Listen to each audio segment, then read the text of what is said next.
Jaja Santiago spotted.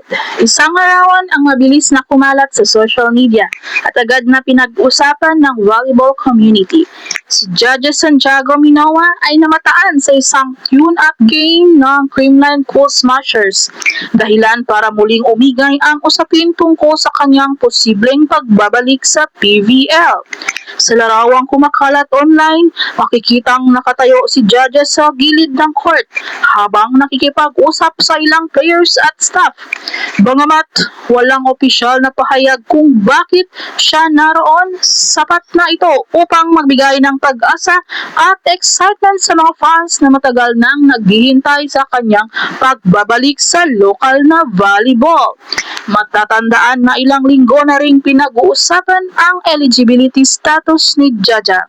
Ayon sa mga naunang ulat, nire-review pa ito ng PVL bago siya payagang makalaro.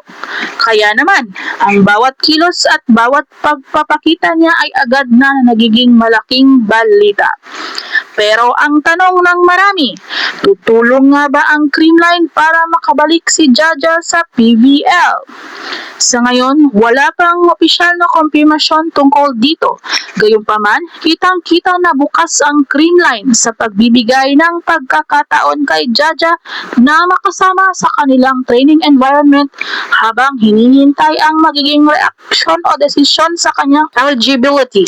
Isa itong magandang senyales na nanatiling maayos ang relasyon ng magkabilang panig. Hindi rin maikakaila na malaking bagay ang maidaragdag ni Jaja sa Creamline kung sakaling makapaglaro siya. Kilala siya bilang isa sa pinakamahusay na middle blockers ng Pilipinas sa kanyang taas, blocking ability at international experience. Siguradong magiging malaking tulong siya sa depensa at opensa ng koponan. Bukod sa kanyang husay, dala rin ni Jaja ang mahalagang karanasan mula sa paglalaro sa Japan. Ang mataas na antas ng kompetisyon na kanyang naranasan ay maaring maging inspirasyon at gabay sa mga mas batang manlaro ng Creamline. Gayunpaman, mahalaga ang tandaan na ang lahat ng ito ay mananatiling haka-haka hanggat wala pang opisyal na anunsyo mula sa PVL, Creamline o mismong kampo ni Jaja. Ang pagkakakita sa kanya sa tune-up game ay hindi pa nangangulugan na agad na siyang makakalaro sa torneo. Sa kabila nito, hindi maiiwasang maging excited ang mga volleyball fans.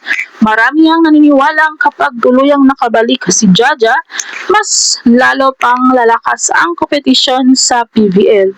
Hindi lamang Creamline ang makikinabang, kundi pati ang buong liga dahil mas magiging panabik ang bawat laban. Sa social media, marami ring fans ang nagpahayag ng kanilang suporta. May mga nagsasabing handa na silang makita muli si Jaja na maglaro sa harap ng mga Pilipinong volleyball fans. Ang iba naman ay umaasang matapos ang usapin tungkol sa kanyang eligibility upang makapag-focus na siya sa paglalaro. Sa ngayon, ang pinakamainam na gawin ay hintayin ang opisyal na anunsyo. Hanggat wala pang konfirmasyon, mananatiling bahagi lamang ng mga usapan at espekulasyon ang mga kumakalat na larawan at balita. Kayo, ano ang masasabi ninyo kung tuluyang makabalik si Jaja Santiago sa Creamline? Sa tingin ba ninyo ay mas lalo pang lalakas ang Cool Smashers o mayroon pa bang ibang koponan na kayang sumabay sa kanilang magiging lakas?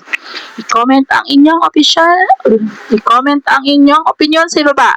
At kung gusto ninyo ng mas marami pang volleyball updates, breaking news at PVL content, huwag kalimutang i-like ang video, mag-subscribe sa channel at pindutin ang notification bell para lagi kayong updated sa mga susunod nating balita. Maraming salamat sa panonood!